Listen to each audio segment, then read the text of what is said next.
ওমর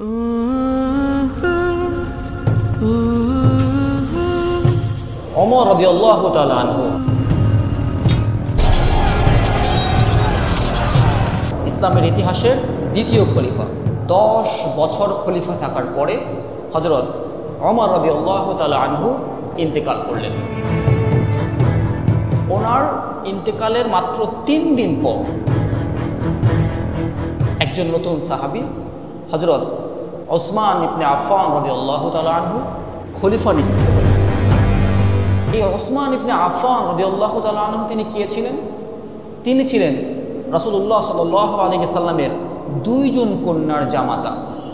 তিনি ছিলেন দুনিয়াতে জান্নাতের সুসংবাদপ্রাপ্ত একজন মহান সাহাবী। তিনি ছিলেন এই দুনিয়ার মধ্যে শীর্ষ একজন ধনী ব্যক্তি, একজন ধনী সাহাবী। খিলাফত পাওয়ার পরে তিনি টানা 12 বছর যাবৎ মুসলিম খিলাফত পরিচালনা করেছেন। তার খিলাফত আমলে কালামুল্লাহ শরীফ, কোরআন মাজিদ বিক্ষিপ্তভাবে বিভিন্ন জায়গায় সংরক্ষিত ছিল। সেই সবগুলোকে তিনি একত্রিত করে পুরা মুসলিম উম্মাহকে একটা কোরআনের প্রতি ঐক্যবদ্ধ করেছেন। ইসলামের প্রথম কারেন্সি তিনি চালু করেছেন এবং তার আমলেই ইসলামের ইতিহাসে অনেক বড় ধরনের বিদ্রোহ সংগঠিত হয়েছিল।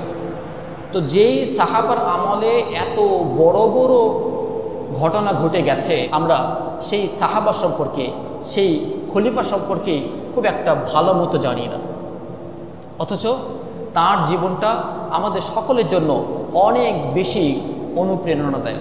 বিকজ হযরত ওসমান তিনি খলিফা হওয়ার বহু বছর আগে তিনি মক্কার কোনো সাধারণ ঘরে নয়, বরং মক্কার সবচেয়ে সম্ভ্রান্ত ধনী পরিবার বনু উমাইয়া বংশে তিনি জন্মগ্রহণ করেছিলেন।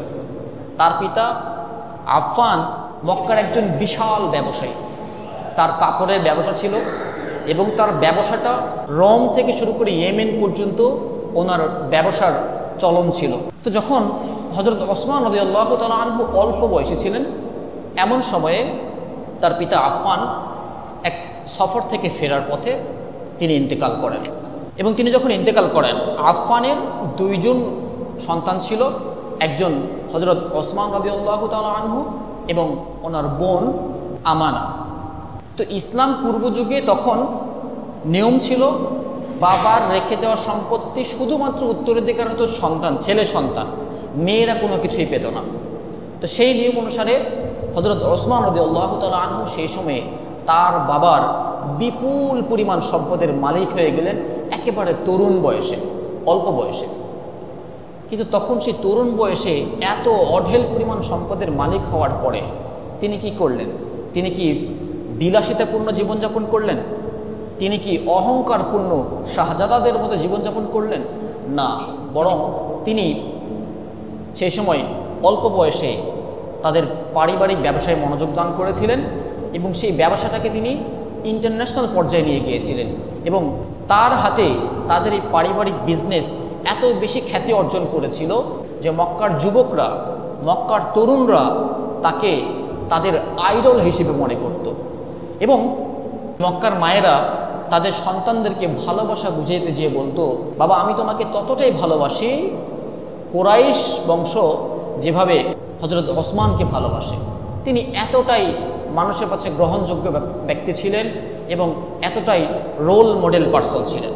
তো এই ওসমান ইবনে আফফান রাদিয়াল্লাহু তাআলা আনহু তিনি সেই সময় কাপড়ের ব্যবসা করছিলেন।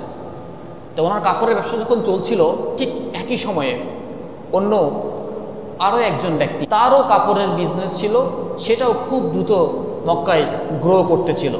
এবং যখন 2 জন ব্যবসায়ী যখন ব্যবসা উন্নত হতে শুরু করছিল, তখন এই 2 জনের মধ্যে একটা সুন্দর সম্পর্ক তৈরি হল ব্যবসার মাধ্যমে। আরেকজন ব্যক্তি যেই ব্যবসায়িকভাবে সফল হচ্ছিলেন, তিনি আর কেউ ছিলেন না, তিনি ছিলেন ইসলামের প্রথম খলিফা হযরত আবু বকর রাদিয়াল্লাহু তাআলা আনহু। এখন এই 2 জনের ভিতরে যখন বন্ধুত্ব সম্পর্ক তৈরি হলো, এর কিছুদিনের ভিতরে হঠাৎ আল্লাহ রাব্বুল আলামিনের পক্ষ থেকে আমাদের প্রিয় নবীজির প্রতি গারে হেরায় কোরআন মাজিদের প্রথম ওহী নাজিল হলো। আল্লাহ রাব্বুল আলামিনের পক্ষ থেকে জিবরাইল আলাইহিস সালাম আসলেন এবং তিনি ওয়াহী নাজিল করলেন। আউযু বিল্লাহি মিনাশ শাইতানির রাজীম। ইকরা বিসমি রাব্বিকাল্লাযী খালাক খালাকাল ইনসানা মিন আলাক ইকরা ওয়া রাব্বুকাল আকরামুল্লাযী আল্লামা বিল কলম। এভাবে রাসূলুল্লাহ সাল্লাল্লাহু আলাইহি ওয়াসাল্লামের প্রতি যখন ওহী অবতীর্ণ হচ্ছিল, এমন সময় রাসূলুল্লাহ সাল্লাল্লাহু আলাইহি ওয়াসাল্লাম যখন ইসলামের দাওয়াত পৌঁছাতে শুরু করলেন, সর্বপ্রথম রাসূলুল্লাহ সাল্লাল্লাহু আলাইহি সাল্লামের পরিবারের পরে সাহাবাদের মধ্যে যিনি ইসলাম কবুল করেছিলেন তিনি হচ্ছেন হযরত আবু বকর রাদিয়াল্লাহু তাআলা আনহু। যেহেতু ব্যবসায়িকভাবে আবু বকর রাদিয়াল্লাহু তাআলা আনহু এবং ওসমান রাদিয়াল্লাহু তাআলা আনহু দুজনেই সফল পার্সন ছিলেন এবং ব্যবসায়িক সম্পর্ক ছিল, তখন আবু বকর রাদিয়াল্লাহু তাআলা আনহু সরাসরি ওসমান রাদিয়াল্লাহু তাআলার কাছে ইসলামের দাওয়াত নিয়ে চলে গেলেন এবং তিনিও ইসলামের ছায়াতলে চলে আসলেন। এবং এই ঘটনাটা যখন ঘটল, এটি ছিল মক্কার সমস্ত যুবকদের জন্য, সমস্ত মানুষদের জন্য অনেক বড় একটা ধাক্কা। কারণ এতদিন পর্যন্ত মুসলিমরা দরিদ্র ছিল, দুর্দশাগ্রস্ত ছিল, কিন্তু মক্কার মধ্যে সবচাইতে শ্রেষ্ঠ ধনী ব্যবসায়ী এবং মক্কার যুবকদের রোল মডেল সে যখন ইসলাম গ্রহণ করে ফেলেছে, তখন নিশ্চয় ইসলাম আর মুসলিম তারা দরিদ্র থাকবে না। রাসূলুল্লাহ সাল্লাল্লাহু আলাইহি ওয়াসাল্লাম যখন মক্কার লোকদের প্রতি ইসলামের দাওয়াত দিচ্ছিলেন, তখন মক্কার লোকেরা প্রথম থেকে ভাবছিল যে এটা হয়তো রাসূলুল্লাহ সাল্লাল্লাহু আলাইহি ওয়াসাল্লামের একটা বংশীয় ধর্ম। তিনি যে বনু হাশেম গোত্রে এসেছেন, বনু হাশেম বংশে এসেছেন, ওই কুরাইশ বংশের হয়তো ধর্ম, তিনি ওই বংশকে পরিচয় করানোর জন্য হয়তো তিনি ধর্ম নিয়ে এসেছেন। মানুষজন এটাই মনে করত এবং তারা কেউ তার দিকে আগাইত না। এইরকম সময়ে হযরত মুহাম্মদ সাল্লাল্লাহু আলাইহি ওয়াসাল্লামের চাচা আবু লাহাব এবং তার স্ত্রী তারা রাসূলুল্লাহ সাল্লাল্লাহু আলাইহি ওয়াসাল্লামকে অনেক বেশি নির্যাতন করত, অনেক বেশি কষ্ট দিত। তো এইরকম সময়ে হঠাৎ আল্লাহ রাব্বুল আলামিনের পক্ষ থেকে একটি সূরা নাজিল হয়, সূরাতুল লাহাব। আল্লাহ রাব্বুল আলামিন বলছেন, আউযু বিল্লাহি মিনাশ শাইতানির রাজীম। তাব্বাত ইয়াদা আবি লাহাবিন ওয়া তাব মা আগনা আনহু মালুহু ওয়া মা কাসাব। আল্লাহ আখিরা পুরো সূরাটা বললাম না, যেহেতু সময় কম। তো এই সূরা যখন নাজিল হলো, এই সূরার ভিতরে আল্লাহ রাব্বুল আলামিন মক্কার অন্য কোনো মানুষকে উল্লেখ করে নয়, স্বয়ং রাসূলুল্লাহ সাল্লাল্লাহু আলাইহি ওয়াসাল্লামের আপন চাচা এবং তার স্ত্রী ওনাকে উদ্দেশ্য করে কালামুল্লাহ শরীফে এই সূরা লাহাবের মধ্যে অনেক কঠিন কঠিন শব্দ উচ্চারণ করলেন, অনেক কঠিনভাবে ভর্ৎসনা করলেন। এবং এটা যখন মক্কার মানুষজন দেখলো যে আরে আসলেই তো এটা তো শুধুমাত্র মুহাম্মদের নিজের বানানো বা নিজের বংশীয় ধর্ম নয়, এটা পুরো মানব জাতির জন্য ধর্ম, তখন মক্কার লোকজন এটা বুঝতে পেরে গেল। আর এই কোরআনের বাণী, কোরআনের আয়াত যখন আবু লাহাব এবং তার স্ত্রীর কানে পৌঁছালো, তখন তারা ক্ষিপ্ত হয়ে গেল। হ্যাঁ, এত বড় আসপর্দা মুহাম্মদের যে সে কিসের এক বাণী নিয়ে আসছে, সেখানে আমাকে ভর্ৎসনা করা হয়। কারণ তারা ছিল সেই যুগের কর্ণধার, সমাজের কর্ণধার, বড় ব্যক্তিত্ব। তো এই আয়াত নাজিল হওয়ার আগে রাসূলুল্লাহ সাল্লাল্লাহু আলাইহি ওয়াসাল্লামের দুইজন কন্যা আবু লাহাবের দুইজন ছেলের সাথে বিবাহ বন্ধনে আবদ্ধ ছিল। এবং আবু লাহাব যখন দেখলো যে এইরকম একটা ঘটনা ঘটে গেছে, তাকে ভর্ৎসনা করে কোরআনের আয়াত নাজিল হয়েছে, তখন সে প্রতিশোধ নেওয়ার জন্য তার ছেলেদেরকে নির্দেশ করে দিল যে তোমরা মুহাম্মদের দুই কন্যাকে তালাক দিয়ে দাও। এবং তারা মুহাম্মদ সাল্লাল্লাহু আলাইহি ওয়াসাল্লামের দুই কন্যাকে তালাক দিয়ে দিলেন।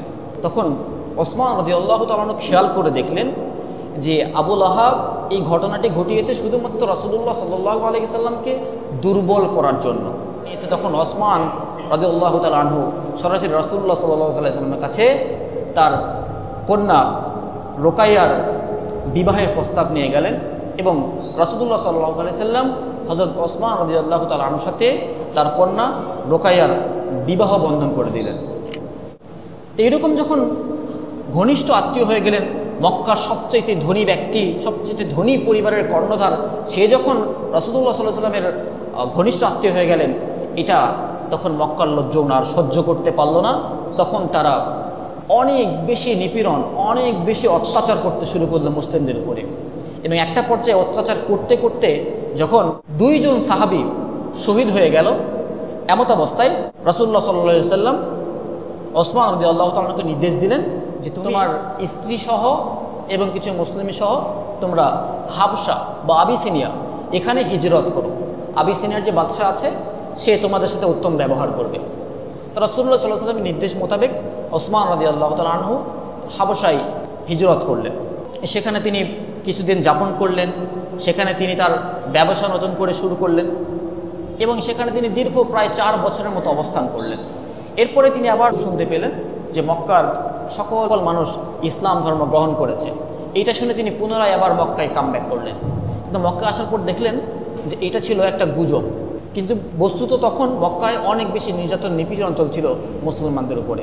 তখন রাসূলুল্লাহ সাল্লাল্লাহু আলাইহি সাল্লাম হযরত ওসমান রাদিয়াল্লাহু তাআলাকে নির্দেশ দিলেন যে তুমি আর আবিসিনিয়ায় না গিয়ে তুমি এখন মদিনায় হিজরত করো।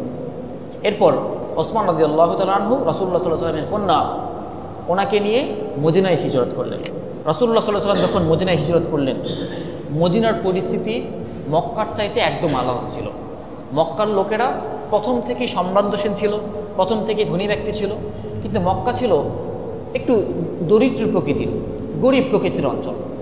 তো মুসলিমরা যখন হিজরত করে মক্কায় গেলেন, এমত অবস্থায় মক্কায় এত দরিদ্র অবস্থা চলছিল যে বিশুদ্ধ পানির সংকট দেখা দিয়েছিল এবং সেটা ছিল কৃত্রিম সংকট। তো সেখানে একটি কূপ ছিল, কূপটির নাম ছিল বীরে রুমা। এই কূপটি ইহুদিদের দখলে ছিল, তারা খুব চড়া মূল্যে পানি বিক্রি করত। মুসলিমরা সেই পানি, যেহেতু গরিব দরিদ্র, বাড়িঘর সম্পদ সব কিছু ছেড়ে তারা মদিনায় চলে গেছে, ওখানে তারা কোনো কিছু করতে পারছে না। তখন হযরত মুহাম্মদ সাল্লাল্লাহু আলাইহি সাল্লাম আবেদন করে বসলেন যে তোমাদের মধ্যে কেউ কি নেই যে এই কূপটি কিনে সকল উম্মতদের জন্য উন্মুক্ত করে দিবে? তখন শুধুমাত্র ওসমান রাদিয়াল্লাহু তাআলা তার কাছে এতটুকু ধনবান ক্ষমতা ছিল, কিন্তু যে ইহুদির কাছে কূপটি ছিল সে সেখান থেকে অনেক বেশি মুনাফা অর্জন করছিল, সে কখনো যাচ্ছিল না যে পরিপূর্ণ কূপটা তাকে দিয়ে দেয়। তখন ওসমান রাদিয়াল্লাহু তাআলা আনহু ব্যবসায়িক পলিসি মেনটেন করলেন। তিনি বললেন, ঠিক আছে, কূপ তোমারই থাক, আমরা এটা ভাগ করে নিই। একদিন তুমি এখান থেকে পানির মালিকানা নিবে, অন্যদিন আমি পানির মালিকানা নিব। ইহুদির মালিকানায় যেদিন কূপটি ছিল সেই দিন দেখা যেত যে কূপে কেউই পানি নিতে যেত না, কিন্তু যখন ওসমান রাদিয়াল্লাহু তাআলা আনহুর মালিকানার দিন আসতো, সেই দিন সকল মুসলিমরা এবং সকল জনসাধারণ সেখান থেকে পানি নিয়ে আসতো। কারণ কি ছিল? কারণ ছিল ওসমান রাদিয়াল্লাহু তাআলা আনহু কূপটা কেনার পরে তিনি সেটাকে মুসলমানদের জন্য ফ্রি করে দিয়েছিলেন। তো এইটা দেখে ইহুদি দেখলো যে না, এখান থেকে তো আমার আর কোনো লাভ করা যাবে না। তখন সেই ইহুদি প্রায় 20,000 দিরহামের বিনিময়ে সেই কূপটি ওসমান রাদিয়াল্লাহু তাআলা আনহুর নিকট বিক্রি করলেন এবং তিনি সেটা পরিপূর্ণভাবে মুসলিমদের উদ্দেশ্যে ফ্রি করে দিলেন, সকল জনসাধারণের উদ্দেশ্যে ফ্রি করে দিলেন। মুসলমানরা সেখান থেকে উপকার লাভ করল এবং তার এই দানটা এতটাই মহৎ ছিল, এতটাই পছন্দনীয় ছিল যে তার সেই দানের অংশ এখন পর্যন্ত বর্তমান মক্কায় অবস্থিত রয়েছে। মক্কায় হযরত ওসমান রাদিয়াল্লাহু তাআলা আনহু ওনার যে বীরে রুমা, যে কূপ এবং আশেপাশে যে জমি ও সম্পদ থেকে ব্যবহার হতো, সেই জমির আয় দিয়ে মক্কায় একটি হোটেল নির্মাণ করা হয়েছে, মদিনায় একটি হোটেল নির্মাণ করা হয়েছে এবং সেখান থেকে প্রতি বছরে প্রায় 5 কোটি রিয়াল রেভিনিউ কালেক্ট হয়, যেটাকে আমরা যদি বাংলা টাকায় কনভার্ট করে দেখবো যে প্রায় আপনার 163-64 কোটি সামথিং, আরও কম বেশি হতে পারে। তো এর পুরোটাই এখন বর্তমান পর্যন্ত প্রতি বছর এখান থেকে যাই আয় হয় তাই গরিব মানুষদের পিছনে বিলিয়ে দেওয়া হয়। তো এগুলো ছিল আমাদের আইডল, আমাদের ধনী সাহাবাদের জীবনী, যেগুলো আমরা সকলেই ভুলতে শিখেছি। তার জীবনী থেকে আরও এমন উল্লেখযোগ্য ঘটনা রয়েছে। যখন বদরের যুদ্ধ ছিল, বদরের যুদ্ধে তিনি অংশগ্রহণ করতে পারেননি, কারণ রাসূলুল্লাহ সাল্লাল্লাহু আলাইহি ওয়াসাল্লামের কন্যা উনি অসুস্থ ছিলেন। কিন্তু বদরের যুদ্ধের পরে তিনি রাসূলুল্লাহ সাল্লাল্লাহু আলাইহি ওয়াসাল্লামের সাথে যত রকম যুদ্ধ রয়েছে আমরা দেখছি, উহুদের যুদ্ধ, খন্দকের যুদ্ধ, হুদাইবিয়ার সন্ধি, হুদাইবিয়ার চুক্তির মধ্যে হযরত ওসমান ইবনে আফফান রাদিয়াল্লাহু তাআলা আনহু ইনি অনেক বড় একটি ভূমিকা পালন করেছিলেন। এরপরে খাইবারের যুদ্ধ, ফাতেহে মক্কা, হুনাইন, এরকম বড় বড় সমস্ত যুদ্ধে হযরত ওসমান রাদিয়াল্লাহু তাআলা আনহু তার এত বড় ব্যবসা মেনটেন করছিলেন, ইসলামের খেদমত করছিলেন এবং যুদ্ধেও প্রথম সারিতে দাঁড়িয়ে তিনি অংশগ্রহণ করেছিলেন। এইরকম একজন আইডল পার্সন ছিলেন হযরত ওসমান রাদিয়াল্লাহু তাআলা আনহু। এখন আমরা আলোচনায় একদম মেন পয়েন্টে চলে আসছি। তো সেই সময়ে যখন তাবুকের যুদ্ধ শুরু হলো, তাবুকের যুদ্ধটা এমন একটা যুদ্ধ ছিল, সেটা ছিল সেই সময়কার সুপার পাওয়ার রোমান সাম্রাজ্যের বিরুদ্ধে। এটা ছিল অনেক বড় একটা ব্যয়বহুল যুদ্ধ। তো সেই সময়টা ছিল অনেক বেশি গরমের সময়, খেজুর পাকবে, মানুষজন সেই সময় ঘর থেকে বের হতে চাইতো না। এইরকম সময়ে যখন এই যুদ্ধটা সংগঠিত হচ্ছিল এবং যুদ্ধের ময়দানটা মদিনা থেকে প্রায় 700 কিলোমিটার দূরত্বের একটা পথ জার্নি করতে হতো এরকম। তো এত দূর যাওয়া অনেক বেশি কষ্টসাধ্য বিষয় ছিল। তো এরকম সময়ে রাসূলুল্লাহ সাল্লাল্লাহু আলাইহি সাল্লাম প্রায় 30,000 মুসলিম সৈন্য প্রস্তুত করলেন এবং এত বড় সৈন্যবাহিনী প্রস্তুত করার পরে তিনি যখন রওনা দিচ্ছিলেন, তো এত বড় সৈন্য মেনটেন করা তো ছোটোখাটো বিষয় নয়, অনেক বেশি খরচের প্রয়োজন। তখন রাসূলুল্লাহ সাল্লাল্লাহু আলাইহি ওয়াসাল্লাম আহ্বান করলেন, যার যতটুকু সম্ভব সে যেন এই অভিযানে সাহায্য করে। যে এই অভিযানে সাহায্য করবে আল্লাহ রাব্বুল আলামিন তাকে জান্নাত দান করবেন। এবং রাসূলুল্লাহ সাল্লাল্লাহু আলাইহি ওয়াসাল্লামের এই আহ্বান শোনার পরে সকল মুসলিমরা যে যেখান থেকে যার ঘরে যতটুকু সম্ভব ছিল সে সেটাই রাসূলুল্লাহ সাল্লাল্লাহু আলাইহি ওয়াসাল্লামের কাছে সামনে এসে হাজির হয়েছিলেন। আমরা এই ঘটনা শুনেছি, হযরত আবু বকর রাদিয়াল্লাহু তাআলা আনহু তার ঘরে যা কিছু ছিল সমস্ত সম্পদ রাসূলুল্লাহ সাল্লাল্লাহু আলাইহি ওয়াসাল্লাম হাজির করেছেন। ওমর রাদিয়াল্লাহু তাআলা আনহু তার সম্পদের অর্ধেক সেখানে দান করেছেন। এমনকি মুসলিম নারীরা তাদের স্বর্ণ অলঙ্কার থেকে শুরু করে যা কিছু ছিল সব দিয়ে দিচ্ছিল। এমনও সাহাবি পাওয়া গিয়েছে, গরিব সাহাবি, যার দেওয়ার কোনো কিছুই ছিল না, সে খেজুর নিয়ে এসে রাসূলুল্লাহ সাল্লাল্লাহু আলাইহি ওয়াসাল্লামকে হাজির করেছে যে রাসূলুল্লাহ আমার দানটি কবুল করুন। কিন্তু এই অভিযানে সবচেয়ে বড় যে দানটি ছিল, অ্যামাউন্টে বড়, সেটি ছিল হযরত ওসমান ইবনে আফফান রাদিয়াল্লাহু তাআলা আনহু। তিনি সেই যুদ্ধে মুসলমানদের জন্য প্রায় 1000 উট, 70টি ঘোড়া এবং প্রায় 10,000 স্বর্ণমুদ্রা এবং প্রায় 70,000 রৌপ্য মুদ্রা তিনি এই তাবুকের অভিযানে দান করেছিলেন। যেটা আমরা যদি আজকে ভ্যালুয়েশন দেখি, দেখব 500 থেকে 1000 কোটির বেশি অ্যামাউন্ট শুধুমাত্র একজন সাহাবী হযরত ওসমান বিন আফফান রাদিয়াল্লাহু তাআলা আনহু তিনি এই অভিযানে দান করেছিলেন সেই রকম সময়ে। তো যখন রাসূলুল্লাহ সাল্লাল্লাহু আলাইহি ওয়াসাল্লাম সৈন্যবাহিনী প্রস্তুত করে, কাফেলা প্রস্তুত করে রোমানদের দিকে যাত্রা শুরু করছিলেন, এমত অবস্থায় ছোটোখাটো জার্নি নয়, এটা অনেক বড় জার্নি এবং অনেক বিপুল সংখ্যক লোকজনকে নিয়ে যেতে হচ্ছিল। এবং যেতে যেতে রাস্তার প্রতিমধ্যে এমন দেখা গেল যে মুসলমানদের খাদ্য সামগ্রী, রসদ যা কিছু ছিল আস্তে আস্তে ফুরিয়ে যেতে শুরু করছিল।